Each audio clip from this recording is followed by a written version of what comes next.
네, 우리 새해가 이제 코앞으로 다가왔습니다. 우리 새해를 맞이해서 또 우리 신앙적인 우리 교회 많은 사역들도 펼쳐지고 있습니다. 이미 여러분 아시다시피 우리 1월 1일 아침에 7시에 이곳에서 신년 감사 예배가 있습니다. 참여하신 분 우리 기도와 영의 양식과 함께 육의 양식도 조금 소찬으로 준비한다고 하니까 많이 참여해 주시기 바랍니다. 7시에 이 자리에 오시면 되겠습니다. 우리 이제 오는 안식일은 2026년 첫 안식일이죠. 장로 집사 신임장 수여식과 집사 안수식이 있습니다. 우리 하나님께서 우리 교회에 또 새로운 일꾼 집사님들을 보내주셔서 참 감사드립니다. 오후에는 우리 동대문구 있는 그 본부교회에서 동중한 합회장 이취임식이 있습니다. 우리 하나님의 섭리 가운데 또 우리 담임 목사님께서 이제 합회를 섬기시게 되었는데요. 하나님께서 합회에 큰 부흥과 발전을 주시기를 바랍니다. 그리고 이제 입구에 여러분이 안내 책상에 보셨을 텐데요. 이 책이 사경의 교재입니다. 여기서 다음 주에 또 사경에도 있습니다. 좀 빨리 예전보다 조금 더 빨리 두 번째 주에 하게 되었는데요. 우리 김민수 목사님께서 강사로 오시고요. 화, 수, 목, 금, 토 이렇게 해서 사경의 집회가 다음 주에 있습니다. 6일부터 10일까지 있으니까 여러분 이 교재도 잘 가져가시고 잘 기도하시면서 사경에 준비하고 참여하셔서 큰 유익을 얻게 되시기를 바랍니다. 네, 한 해가 다 저물었습니다. 새 밑이라고 하죠. 근데 이 시기를 칭하는 표현이 굉장히 많더라고요. 지금이 딱 그런 시기입니다. 요한계시록 22장 13절에 보면 나는 알파와 오메가요 처음과 마지막이요 시작과 마침이라. 우리 주님께서 올 한 해의 시작과 마침을 우리의 삶에 인도하셨습니까? 아멘. 신명기 11장 12절에 보면 모세의 입을 통해서 이스라엘 백성들에게 너희가 들어갈 땅은 참 복스러운 땅인데 하나님이 돌봐주시기 때문이다라고 이야기하면서 연초부터 연말까지 내 하나님 여호와의 눈이 항상 그 위에 있느니라. 우리의 삶에 2025년에 이 말씀이 이루어졌다고 믿습니다. 시작과 끝을 경험하는 이 의미심장한 이 시기, 이 시간에 마지막에 대한 생각을 해보려고 합니다. 자, 성경이 전서 66권이잖아요. 마지막 책이 뭐죠? 네, 요한계시록입니다. 요한계시록에는 지구의 종말과 새하늘과 새 땅의 시작이 묘사되어 있습니다. 그래서 요한계시록은 성경 전서의 결론입니다. 그러면 요한계시록의 결론은 몇 장일까요? 네, 22장입니다. 그래서 오늘은 마지막 책의 결론이라는 그런 제목을 가지고 성경의 결론인 요한계시록의 결론의 마지막 부분을 한번 살펴보고자 합니다. 우리 오늘의 본문을 제가 읽겠습니다. 요한계시록 22장 16절로부터 21절에 있는 말씀입니다. 나 예수는 교회들을 위하여 내 사자를 보내어 이것들을 너희에게 증언하게 하였노라. 나는 다윗의 뿌리요 자손이니 곧 광명한 새벽별이라 하시더라. 성령과 신부가 말씀하시기를 오라 하시는도다. 듣는 자도 오라 할 것이요 목마른 자도 올 것이요 또 원하는 자는 값없이 생명수를 받으라 하시더라. 내가 이 두루마리의 예언의 말씀을 듣는 모든 사람에게 증언하노니 만일 누구든지 이것들 외에 더하면 하나님이 이 두루마리에 기록된 재앙들을 그에게 더하실 것이요 만일 누구든지 이 두루마리의 예언의 말씀에서 제하여 버리면 하나님이 이 두루마리에 기록된 생명나무와 및 거룩한 성의 참여함을 제하여 버리시리라. 이것들을 증언하신 이가 이르시되 내가 진실로 속히 오리라 하시거늘 아멘. 주 예수여 오시옵소서. 주 예수의 은혜가 모든 자들에게 있을지어다. 아멘. 이 말씀의 내용을 통해서 오늘 우리에게 주시는 하나님의 음성을 듣고자 하는데요. 첫 번째는 바로 예수는 하나님께서 보내신 인류의 구원자이시다 하는 것입니다. 예수님에 대해서 많은 정의가 있습니다. 이런 사람이다, 저런 사람이었다, 이런 존재였다. 그러나 분명히 성경은 이야기합니다. 성경이 예언한 하나님께서 보내신 구원자라고 이야기하는 것이죠. 여기 요한계시록 22장 16절 말씀을 같이 읽겠습니다. 나 예수는 교회들을 위하여 내 사자를 보내어 이것들을 너희에게 증언하게 하였노라. 나는 다윗의 뿌리요 자손이니 광명한 새벽별이라 하시더라. 곧 광명한 새벽별이라 하시더라. 그래서 이 사도 요한계시록 그 계시를 주신 분이 누구세요? 네, 예수 그리스도세요. 그리고 다윗의 뿌리요 자손 광명한 새벽별, 성경이 예언한 바로 그분이심을 마지막에 강조하시는 거죠. 그래서 아시다시피 요한계시록 1장에는 1장 1절에 예수 그리스도의 계시라 되어있습니다. 그것을 사도 요한에게 줬고 요한은 그것을 기록한 것이죠. 요한복음 1장 18절 본래 하나님을 본 사람이 없으되 아버지 품속에 있는 독생하신 하나님이 나타내셨느니라. 그러니까 선지자들에게 성경 말씀을 주신 분도 누구세요? 예수 그리스도이십니다. 그리고 주님께서 친히 말씀하셨듯이 다윗의 뿌리요 다윗의 자손이십니다. 같은 책 요한계시록 5장 5절에는 유대지파의 사자 다윗의 뿌리 두루마리와 일곱인을 떼실 분이라고 이야기하고 있습니다. 이사야 11장 1절 10절 우리가 이미 이것을 다 봤죠. 이새의 줄기에서 한 싹이 나며 그 뿌리에서 한 가지가 나서 결실할 것이요. 10절 그날에 이새의 뿌리에서 한 싹이 나서 만민의 기치로 설 것이요 열방이 그에게로 돌아오리니 그가 거한 곳이 영화로우리라. 아멘. 또 로마서 15장 12절에도 이사야의 글을 그대로 사도 바울이 인용해서 이새의 뿌리 곧 열방을 다스리기 위하여 일어나시는 이가 있으리니 열방이 그에게 소망을 두리라 하였느니라. 이게 누구시라고요? 예수 그리스도이시라고 이렇게 성경의 마지막 부분에 곳곳에 강조하고 있는 것입니다. 여러분 민수기 24장 17절에도 한 별이 야곱에게서 나오며 한 규 왕의 홀이 이스라엘에게서 일어나서 바로 이것이 예수님에 관한 그러한 예언이었죠.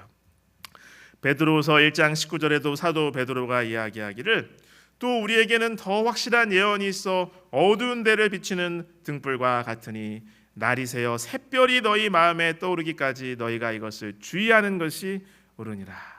예수 그리스도께서 광명한 새벽별이신 것입니다.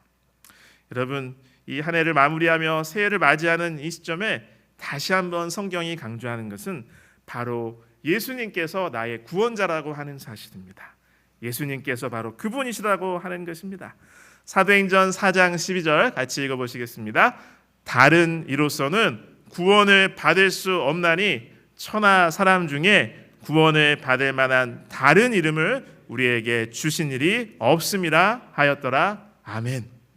예수 그리스도께서 바로 성경을 말씀하신 분이고 예언을 주신 분이고요. 다윗의 뿌리고 다윗의 자손이시고 광명한 새벽별이고 그 선지자 주님께서 보내신 메시아이신 것입니다.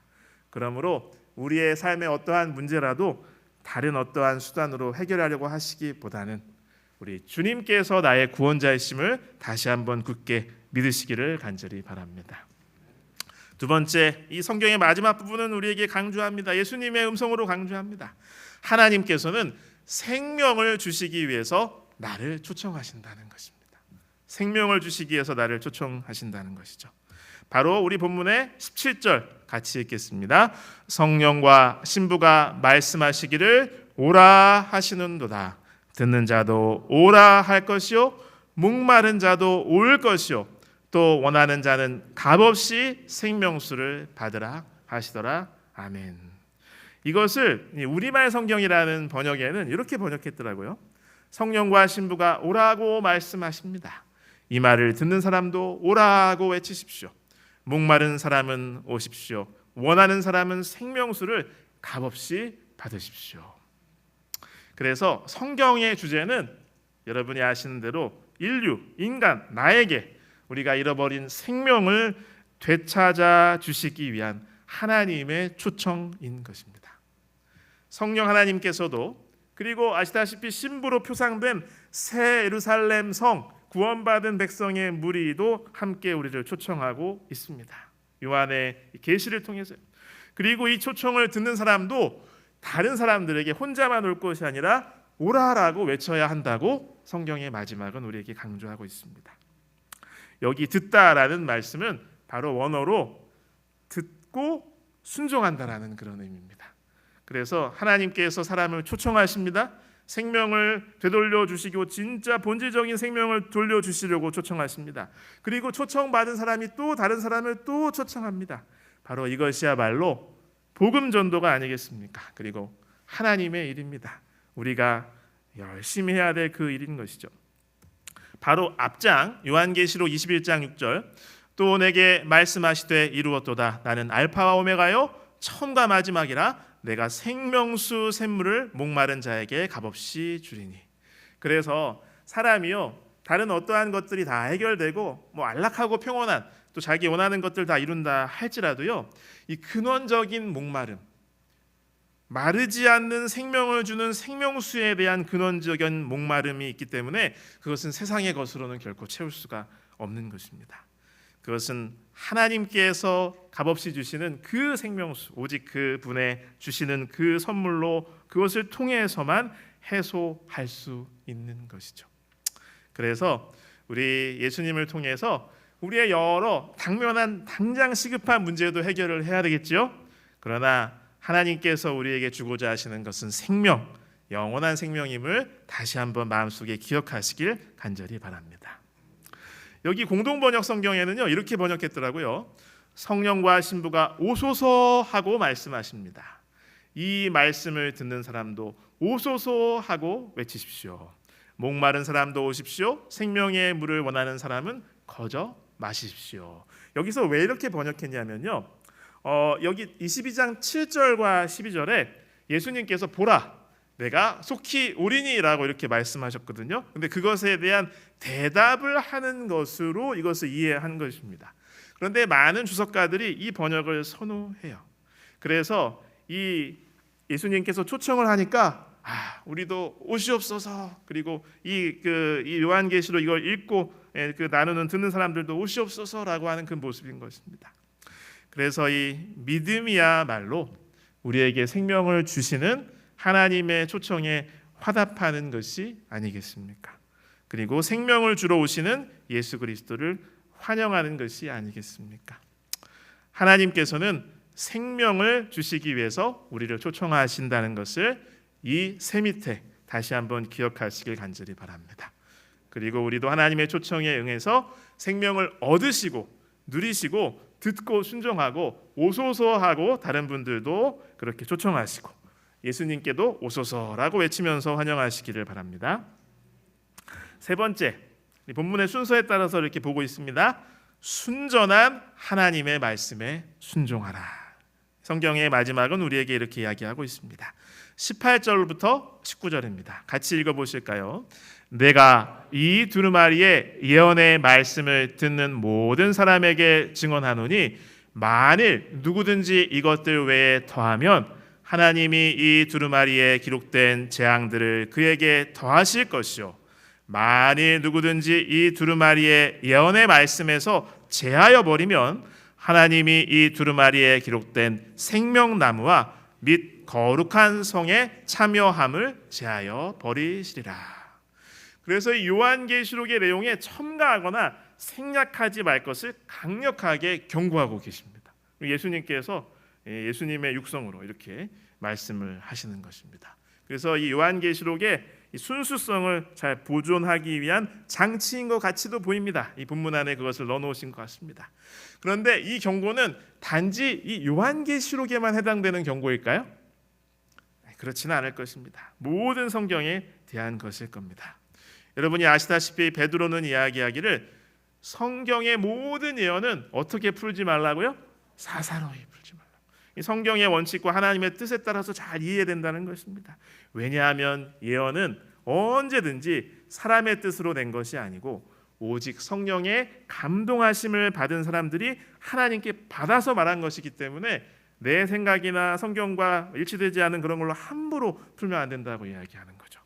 그래서 같은 책 베드로후서 3장 16절에는 억지로 풀면은 오히려 생명을 주는 말씀을 풀다가 스스로 어디에 이른다고요? 멸망에 이를 수도 있다고 이야기를 하고 있습니다. 그래서 요한계시록의 이 권면처럼 사람의 생각으로 더하지도 말고 빼지도 말고 하나님께서 주신 그대로 순전한 말씀으로 받아들이고 실천해야 하는 것입니다. 순전한 하나님의 말씀에 순종하시는 저와 여러분이 되시기를 간절히 바랍니다. 여기 베드로전서 2장 2절에 여러분 이 말씀 아시죠? 제가 읽겠습니다. 갓난 아기들 같이 순전하고 신령한 젖을 사모하라. 이는 그로 말미암아 너희로 구원에 이르도록 자라게 하려 함이라. 구원에 이르도록 우리의 영적인 삶, 신앙적인 삶을 성장시키는 것은 순전하고 신령한 젖이라고 말씀하고 있습니다. 여기서 이 원래 뜻을 보면 다른 것이 섞이지 않은, 그리고 기만, 즉 속이는, 거짓이 없는 이라는 뜻이라고 합니다. 하나님께서 주신 그 말씀 그대로 받아들이시고 그대로 순종하시는 제가 되고 또 여러분 되시길 간절히 바랍니다. 그래서 교회를 선택하실 때도 하나님의 말씀을 그대로 믿고 그대로 전하는 교회를 선택하셔야 하는 것입니다. 그래서 저와 여러분이 이 참 좋은 제7일 안식일 예수재림교회 마석교회 다니는 것은 얼마나 큰 복인지 모르겠습니다. 이 성경절은 우리에게 또 이렇게 마지막으로 강조하십니다. 빨간 글씨 같이 한번 읽어보실까요? 예수 그리스도는 속히 다시 오신다. 아멘. 예수님께서 스스로 하신 말씀이시죠. 우리 요한계시록 22장 20절 같이 읽겠습니다. 이것들을 증언하신 이가 이르시되 내가 진실로 속히 오리라 하시거늘 아멘. 주 예수여 오시옵소서. 아멘. 예수님께서 이렇게 말씀하시니까 계시 중에 요한은 감격해서 아멘. 예수님 빨리 오세요라고 이렇게 말한 것 같습니다. 직접 말씀하셨어요. 근데 요한계시록이 22장 마지막 성경의 마지막 장에만 내가 속히 오리라라는 말씀이 3번 나와 있습니다. 그래서 7절, 12절, 20절 이게 3번 반복이 되어 있습니다. 우리 주님은 반드시 다시 오십니다. 그리고 예수님의 다시 오심은 구원의 완성이고 결론이고 우리 저와 여러분의 인류의 모든 문제와 고통에 대한 궁극적인 해답인 것입니다. 우리가 여러 소식들을 들을 때마다 점점 더 많이 느끼고 있습니다. 어쩌면 이게 너무 빈번해서 오히려 무뎌지는지도 모르겠어요. 성경의 예언에 비추어 볼 때 오늘날 세상의 모든 형편들은 지구의 종말과 예수 그리스도의 다시 오심이 진실로 임박하였다는 사실을 날마다 더 크게 여러 모습으로 우리에게 선포하고 있지 않습니까? 한 해를 마무리하면서 새해를 맞이하면서요, 우리에게 가장 희망을 주는 사실은 바로 우리 주님께서 다시 오실 날이 얼마나 더 가까워졌어요? 네, 한 해 더 가까워졌다는 것입니다. 그래서 이 22장의 끝부분을 딱 보니까 저는 딱 이게 생각났어요. 자, 같이 읽어보실까요? 제7일 안식일 예수 재림 교회. 우리 교회의 이름은 정말 우리 선구자들이 열심히 기도하고 했을 때에 하나님께서 이 영감을 주셨어요. 제7일 안식일은 창조를 강조합니다. 창세기의 모든 기록이 진실임을 강조하고요. 하나님께서 창조주이심을 강조하고요. 특별히 제7일 안식일은 순전한 말씀을 우리에게 강조하는 것이죠. 그리고 우리에게 구원을 강조합니다. 그리고 예수님 모든 성경의 중심이요, 여기 말한 것처럼 다윗의 뿌리요, 이새의 싹이요, 그렇죠? 그 가지요, 또 우리의 궁극적인 희망이고 우리의 구원자 심판자이신 것입니다. 그리고 성경이 마지막 때 그렇게 강조한 재림, 예수 그리스도의 다시 오심을 이야기하고 있고, 우리는 이 일을 위해서 불러냄을 받은 교회입니다. 이것을 믿고 따르고 전하는 사람들인 것이죠. 여러분, 이 성경의 마지막 책이 우리에게 강조하는 그 진리들, 우리 교회 이름입니다. 여러분, 우리 제7일 안식일 예수재림교회 마석교회 성도이신 것이 감사하십니까? 그렇습니다. 예수 그리스도께서는 속히 다시 오십니다. 베드로서 3장 11절로 13절에 있는 말씀을 너무나 잘 아실 것입니다. 이 모든 것이 이렇게 풀어지리니 너희가 어떠한 사람이 되어야 마땅하냐? 거룩한 행실과 경건함으로 하나님의 날이 임하기를 바라보고 간절히 사모하라. 그날에 하늘이 불에 타서 풀어지고 물질이 뜨거운 불에 녹아지려니와. 13절 같이 읽으실까요? 우리는 그의 약속대로 의가 있는 곳인 새하늘과 새 땅을 바라보도다. 아멘. 의가 있는 곳인 새하늘과 새 땅을 바라보도다. 우리의 진실된 마음의 그 고백이고 우리의 삶의 태도가 되기를 바랍니다. 성경의 가장 마지막 문장은 이렇게 끝나죠. 바로 가장 큰 복 중의 복, 가장 우리에게 필요한 주 예수의 은혜를 누리자라고 하는 것입니다. 우리 요한계시록 22장 21절 같이 읽겠습니다. 주 예수의 은혜가 모든 자들에게 있을지어다. 아멘. 여기 현대인의 성경에는요, 주 예수님의 은혜가 모든 성도들과 함께하기를 기도합니다. 아멘. 이렇게 되어 있어요. 은혜는 아시다시피 이 카리스라는 말인데요, 은혜, 후의, 선물, 자비, 너그러움, 기쁨, 감사, 다양한 여러 뜻을 가지고 있습니다. 이렇게 이 장엄하고 영광스러운, 그 때로는 무섭기도 하고 그러나 큰 기대와 복음이 있는, 구원의 소망이 있는 그 계시를 쭉 보면서 기록한 이 사도 요한이 마지막으로 이 축복 기도를 하면서 요한계시록이 마쳐지면서 성경 전서의 내용이 이렇게 마무리가 되는 것이죠. 하나님께서 예수님을 이 땅에 보내신 것 은혜인가요? 아멘.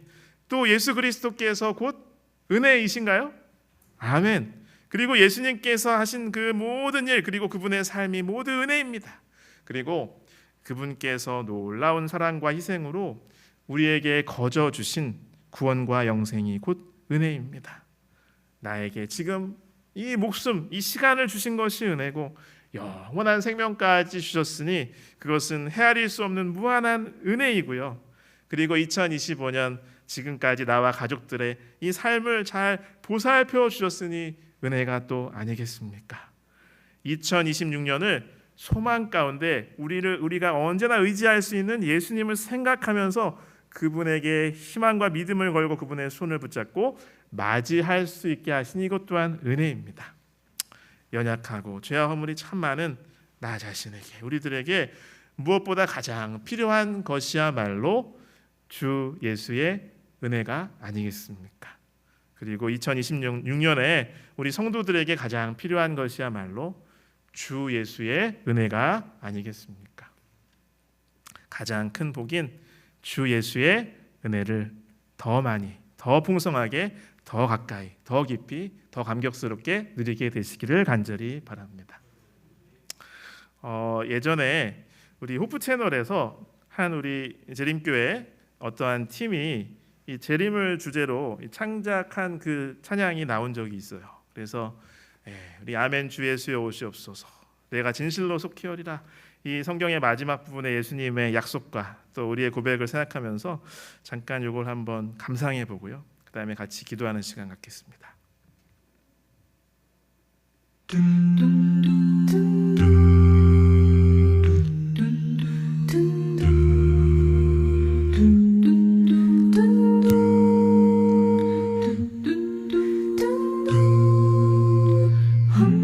저녁이 되고 아침이 되는 사이 하루 해가 지고 해가 뜨는 사이 기다리는 사람에게 천년 같은 시간, 천년이 지나고 또 천년이 지나고 그렇게 6,000년이 흘러왔어도 기다리는 사람에게 하루 같은 시간, 오 친구야 그대 기다리는가, 오 친구야 그대 사랑하는가,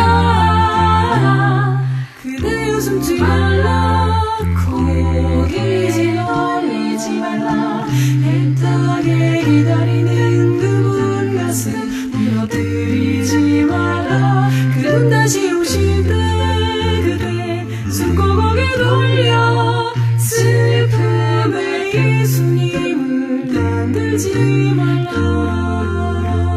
오 친구야 그대 기다리는가, 오 친구야 그대 살아가는가,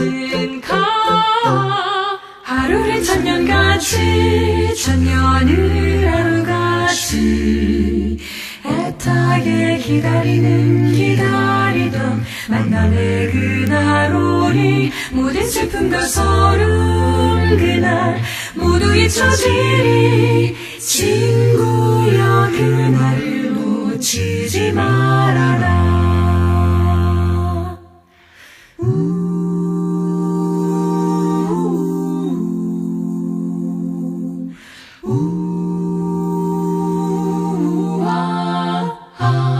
하루를 천년같이 천년을 하루같이 애타게 기다리던 만남의 그날이 오리 모든 슬픔과 서름 그날 모두 없어지리 친구여 그날이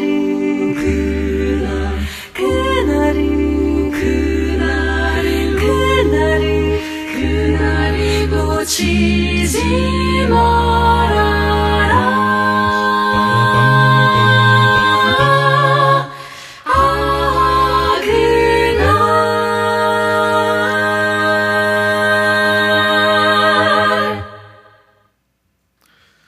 그날 네, 이제 말씀을 맺으면서요. 오늘 이 성경의 마지막 책의 마지막 부분은 우리에게 이러한 호소를 하고 계시는 것을 있는 것을 우리는 확인할 수가 있었습니다. 우리 예수님은 하나님께서 보내신 나의 구원자이시다라고 하는 것입니다. 하나님께서는 생명을 주시기 위해서 나를 초청하십니다. 그리고 순전한 하나님의 말씀에 순종하라고 호소하십니다. 그리고 예수 그리스도께서는 속히 다시 오신다고 약속하셨습니다. 그리고 가장 큰 복인 주 예수의 은혜를 항상 누리시고 더 풍성하게 누리게 되시기를 간절히 바랍니다.